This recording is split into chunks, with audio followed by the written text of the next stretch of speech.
What's up YouTube, Cliff here with the Sunday Drive. Today we're going to show you how to change the differential fluid on your GM truck. We happen to be working on my 2014 Silverado with the 9.5 inch rear. What we're going to be refilling my differential with is AMSOIL Severe Gear 75W90. Now if you have the 8.6 inch rear, you're going to need 4.2 pints. If you have the 9.5 inch rear, you're going to need 5.5 pints. Now I recommend getting this for your job. It's the AMSOIL Universal Gear Lube Pump. It'll screw right into the top of their quart containers as well as their gallon size containers, and it makes getting oil back into your differentials or transfer case a heck of a lot easier. We're also going to need a 3/8 drive as well as a 10mm socket. That's all you're going to need. Maybe some buckets to catch some stuff in too. Alright, so we're here underneath of the truck. I have the back of the truck up on ramps right now. Now when you do go to refill the fluid, you want the truck to be level. And I went ahead and removed my spare tire. That gave me a little more room to work.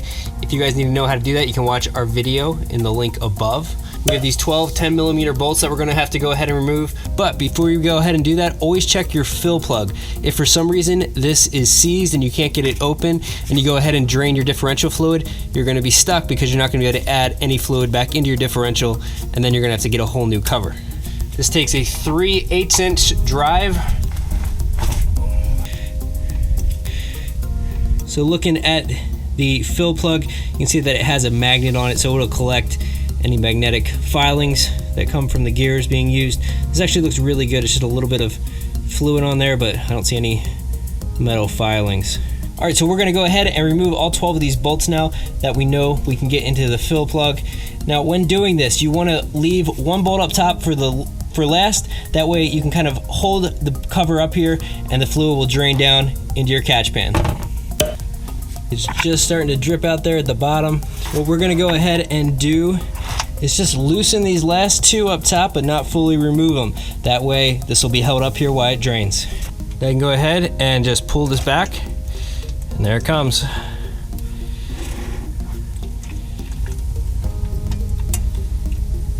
We're just gonna go ahead and let that drain for a little while. All right, so this finished draining. I went ahead and removed the top two bolts and lowered the cover down. You wanna make sure that you support it, otherwise it's gonna drop into your oil pan and make a mess. You can see the stock gasket that came off. This is actually still in really good shape, and if it comes off in this good of a shape, you can reuse it. But if you have the stuff to make a new gasket or new one, always better to use new rather than old. Now we're gonna go ahead and clean up this surface. Now you do not wanna use anything metal on this surface to clean it up. If you do, you could possibly score the edges, and then you risk not having a good seal when you create your new gasket. Same for your cover. You want to go ahead and clean this up, but again, don't use anything metal on it. Use a plastic scraper. But before doing anything, we want to cover this differential with some tin foil to make sure we don't get any debris falling down in here. We already had a little bit drop from the top from when I removed those top bolts, so I'm just going to go ahead and wipe that out, and then go ahead and tuck your tin foil right up in here. Now this will ensure any debris that falls down will fall away and not onto your differential. And just clean up that edge. You want a nice smooth mating surface. Now you guys can see how well this edge cleaned up and how easily it did. That is one of the benefits of using a gasket instead of an RTV. An RTV would definitely stick to this, whereas a gasket leaves you with a nice clean surface to work with.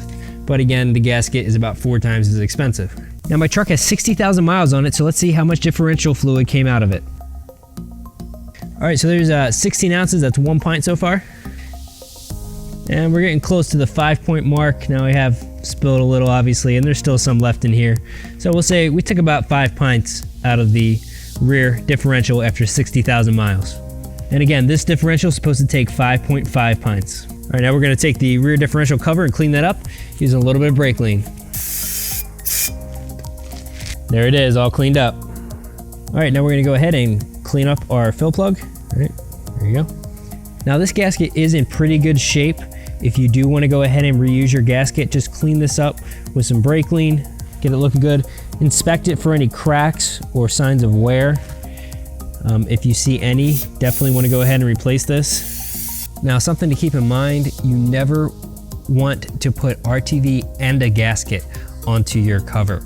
that will provide a compromised seal. You always want to just do one or the other. If you're going to use a gasket, whether you're reusing your old one or you have a brand new one, just go ahead and line up the holes. Make sure you have the right gasket. If you bought a new one, make sure all your holes align. Now what you can go ahead and do when reinstalling this, put one of your screws back up at the top and put another one down at the bottom, and then go ahead and put this on to the differential, and by having these two in place, it'll help you line it up, and then the rest will fall right in line.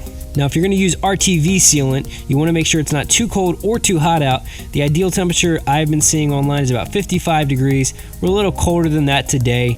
If it is colder or hotter, just let it sit for a longer amount of time.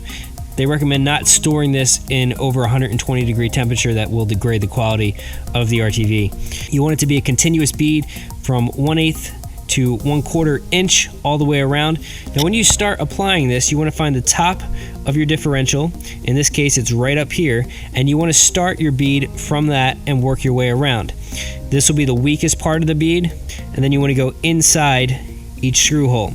Now you don't want to put too much, because you don't want it to squeeze and get RTV inside of your differential. You want it just to make a nice gasket around the edge. 1/4 inch is more than enough. Don't go any bigger than that. If you use an RTV like this, you're just going to squeeze on it to make it work.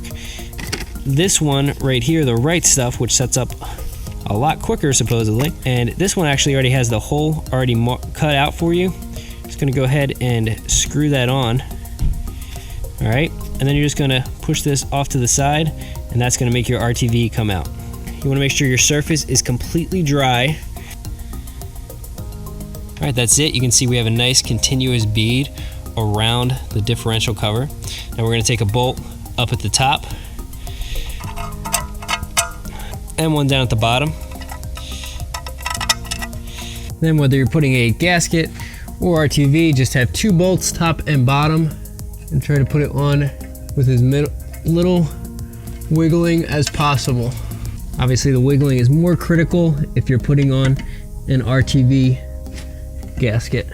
Always hand tighten these because the torque for these is not very high, and that way you can make sure you're not cross-threading it as well. Now as you add the bolts in, and once you torque them down as well, you want to go in a star pattern. So don't forget to reinstall this bracket when you put this back up here. And again, we're just very loosely tightening all these. Now based upon the RTV that you're using, you don't want to torque this to spec right away. You want to get them all snug as we've done, following the star pattern, and then go ahead and let it sit for about an hour generally and torque it down to spec. Now with the black RTV that we've used, you don't have to necessarily do that. Supposedly you can use it right away. If you have the time though, I recommend letting it sit, then coming back, torquing it down to spec, and the following day, then go ahead and fill it back up with fluid. Now if you're using a gasket, you can go ahead and snuggle these up as we have done, and then go ahead and torque it right away. Again, that's another benefit of using a gasket versus RTV. Now we're going to go ahead and torque all these in the same star pattern to 20 foot-pounds. Now for my rear, on the 1500 Silverado, you want to leave the fluid level 1 millimeter to 19 millimeters below the fill plug. I will leave the fill specifications for the other GM rears that's listed in my owner's manual in the description of this video. Now keep in mind, they recommend that make sure you do this cold. So obviously if you're checking the fluid level, make sure the truck has not been driven.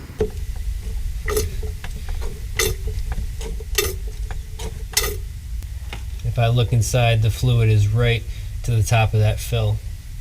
So I'm just gonna let that go until it stops running out. Now that we got our fluid level correct, we're gonna go ahead and reinstall our fill plug, and we're gonna torque that down to 24 foot-pounds. Now in a few hours or tomorrow, you should come back and check the bottom, have maybe some cardboard underneath so that you can check to see if it's leaking at all.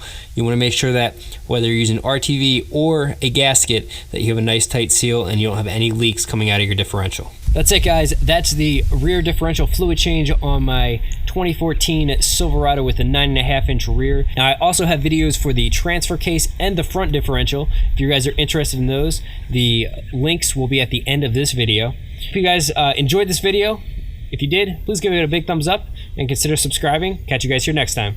Recording? Yep.